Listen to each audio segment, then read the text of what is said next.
So grandstanding, beloveds. Let's start out today with wrist warm-ups. It is vital for our endurance in yoga, calisthenics, as well as weightlifting that we secure a strengthening in our wrists. So put your hands together, rock back and forth, turn them inwardly, turn them up as well as down, rocking back and forth, applying pressure, and just focus on that. Just waver back and forth. And then once you've kind of had a nice warm up and you can feel they're loosening, draw them together in a circular motion and just rotate them. The endurance is important, trust me. And you'll see as we go further into this video. And with that being said, let's work on strengthening our shoulders.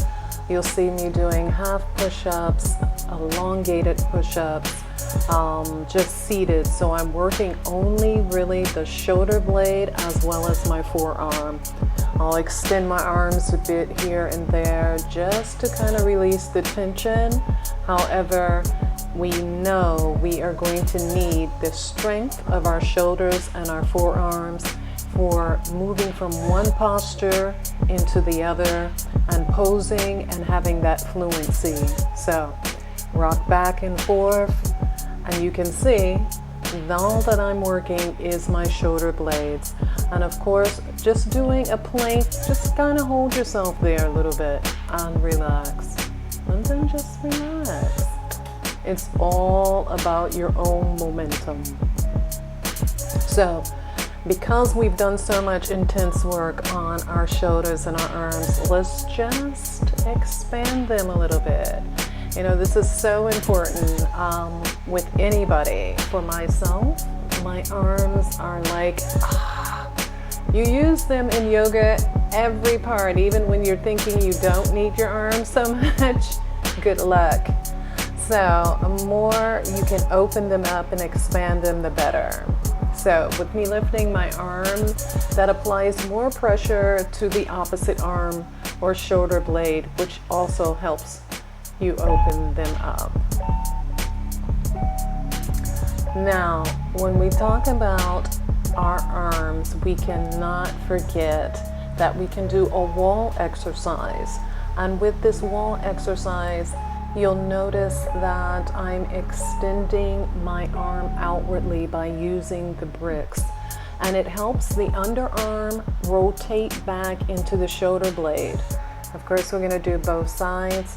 With doing this, this not only opens up your shoulder blades, but it also helps your arms get used to being extended backwards, which helps you when you're talking about a handstand or doing a wheel or transitioning from one pose to the next.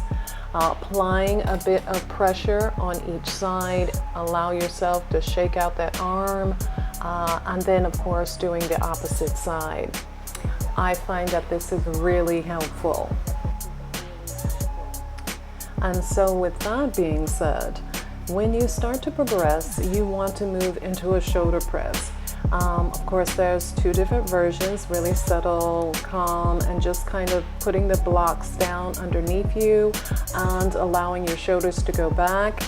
As you raise yourself up against the wall, you're going to apply pressure there. Take your time, remember to breathe, as well as extending your leg off the wall one at a time. Also helps in deepening this particular stretch, which is still very, very good, and I found to be quite useful in opening my shoulders.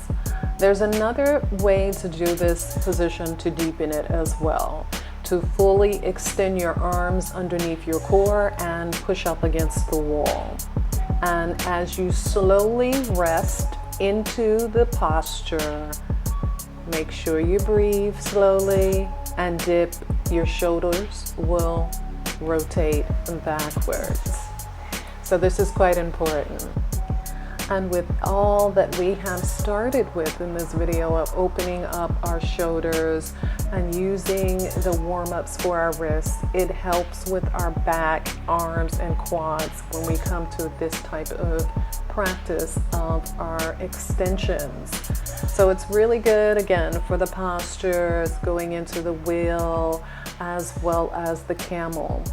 So we're going to start now to extend ourselves and work on our transitions. But before we do that, we want to lead ourselves into full-on stretching, elongating ourselves and our body with full stretches for the leg as well as the arm simultaneously. But these are the things that we start with. So let's just take ourselves and put our mindset into transitioning now into a movement flow of what it is we're setting our intentions to do. Ready? So breathe and extend. Extend the arm and the leg at the same time. Hold. Remember, breathe and extend. Relax. We're going to do the other side. Remember, set your intentions. Remember the intentions. Remember your core. You're still thinking about your breath.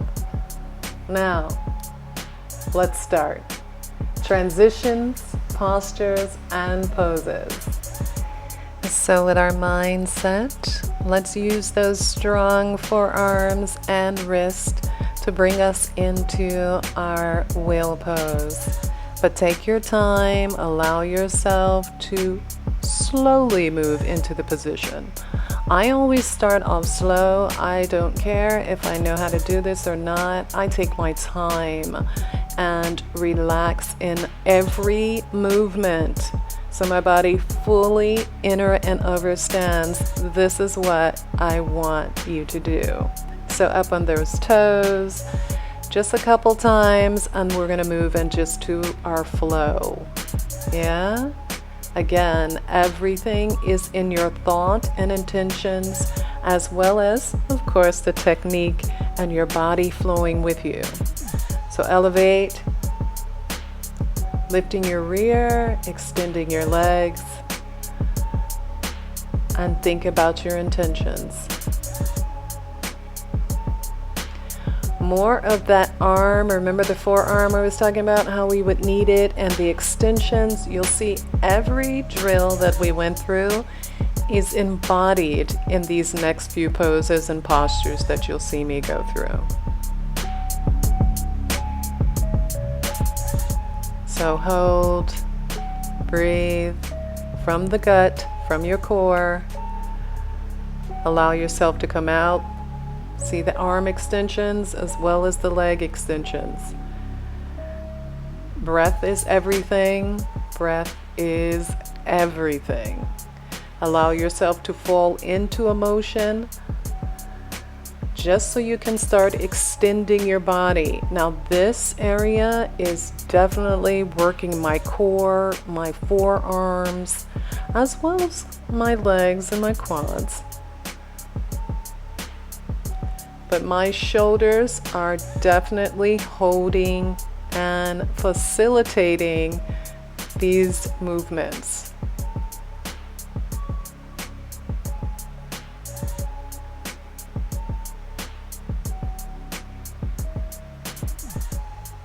Deep breath work.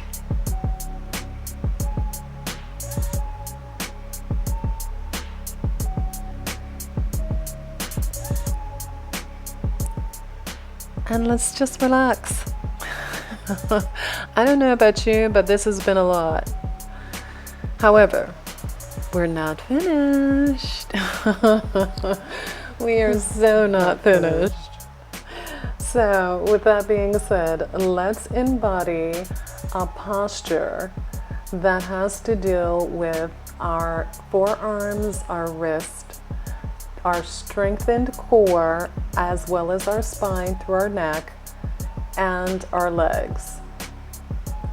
But let's start with the breath, hand positioning, easing ourselves into this posture. I have secured this posture a couple times, yet I am still in the mastering stage. But it's beautiful when I master it. And I believe I did it this time, so I definitely took a photo of it. Fabulous. Ready?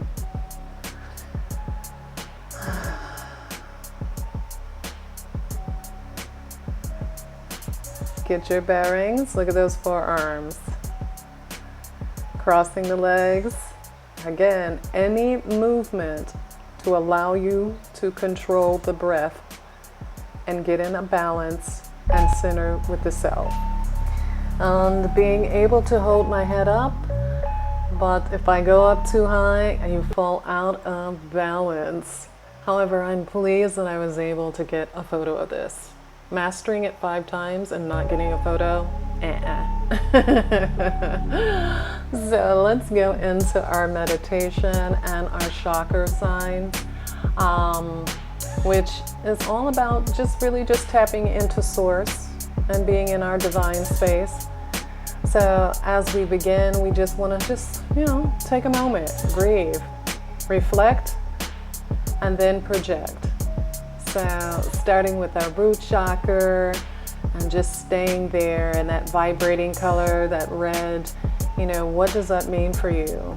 And then of course our sacral chakra and all of the disciplines that we put in today's practice, our solar plex and that yellow vibrating color, and our career, prosperity, and our heart chakra.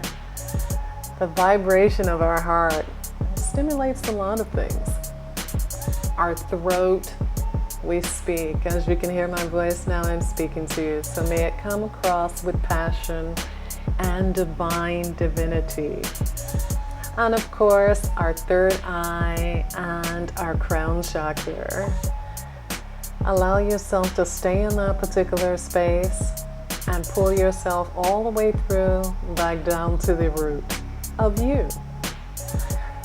And then finally, arm poses and extensions. Just again, allowing yourself to breathe and relax and extend, pulling yourself into your own magic and tapping within. So you'll just see me go through a few poses, which are quite simple, yet they can be very, very endearing to you once you tap in. Ashe, ashe, ashe to you. I truly hope that you will try some of the disciplines, postures, poses, positionings that you have seen me do for yourself, as they're really good or have been very good for me, and I hope they'll be good for you too. So, expand in your divine divinities, beloved, and I'll continue standing with you. Ciao for now, amores. Besitos.